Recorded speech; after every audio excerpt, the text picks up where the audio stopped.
ലോകാവസാനത്തിന്റെ അടയാളമായ doomsday fish അഥവാ ഓയർ fish ജീവനോടെ കരയ്ക്കടിഞ്ഞത് കഴിഞ്ഞ കുറച്ച് ദിവസങ്ങളായി സോഷ്യൽ മീഡിയയിൽ വലിയ ചർച്ചാ വിഷയമാണ്. ഓയർ ഫിഷ് പോലുള്ള മത്സ്യങ്ങൾ ഓഷ്യന്റെ ഏറ്റവും അടിത്തട്ടിൽ മാത്രം കാണപ്പെടുന്നവയാണ്. വളരെ അപൂർവമായി മാത്രമേ ഓയർ ഫിഷ് ഓഷ്യന്റെ മുകൾ തട്ടിലേക്ക് എത്താറുള്ളൂ. ജാപ്പനീസ് വിശ്വാസം അനുസരിച്ച് ഓയർ ഫിഷ് എന്ന് പറയുന്നത് ഡിസാസ്റ്ററിന്റെ അടയാളമാണ്. ഈ ഓയർ ഫിഷ് ഓരോ തവണയും തീരത്ത് കാണപ്പെട്ടപ്പോൾ ലോകത്ത് സംഭവിച്ചത് വലിയ വലിയ ദുരന്തങ്ങളാണ് എന്നവർ പറയുന്നു. ജാപ്പനീസ് മിത്തോളജി അനുസരിച്ച് അവരുടെ ദൈവങ്ങളെല്ലാം കടലിനടിയിലാണ് ജീവിക്കുന്നത്. എന്തെങ്കിലും ദുരന്തം ഉണ്ടാകുന്നതിന് മുന്നോടിയായി മനുഷ്യർക്ക് സന്ദേശമായി എത്തുന്ന ജീവിയാണ് ഓയർ ഫിഷ് എന്നവർ വിശ്വസിക്കുന്നു. എന്നാൽ വലിയൊരു ഇൻസിഡൻസ് എന്ന് തന്നെ പറയട്ടെ, പലയിടത്തും ഉണ്ടായ ദുരന്തങ്ങൾക്ക് മുന്നോടിയായി ഓയർ ഫിഷ് തീരത്ത് കാണപ്പെട്ടിട്ടുണ്ട്.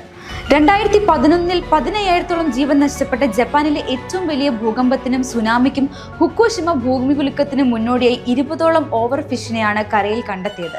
2024 കാലിഫോർണിയയിലെ ഒരു ബീച്ചിൽ ഓയർ ഫിഷിനെ കണ്ടിരുന്നു.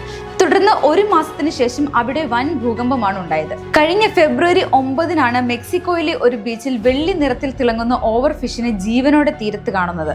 ഇതിന്റെ വീഡിയോസ് സോഷ്യൽ മീഡിയയിൽ നിറഞ്ഞു നിൽക്കുകയാണ്, കൂടെ ഇതിന്റെ ഡാർക്ക് സൈഡും. എന്നാൽ ഇതിന് പിന്നിൽ സയൻസ് പറയുന്നത് 2 തിയറീസ് ആണ്.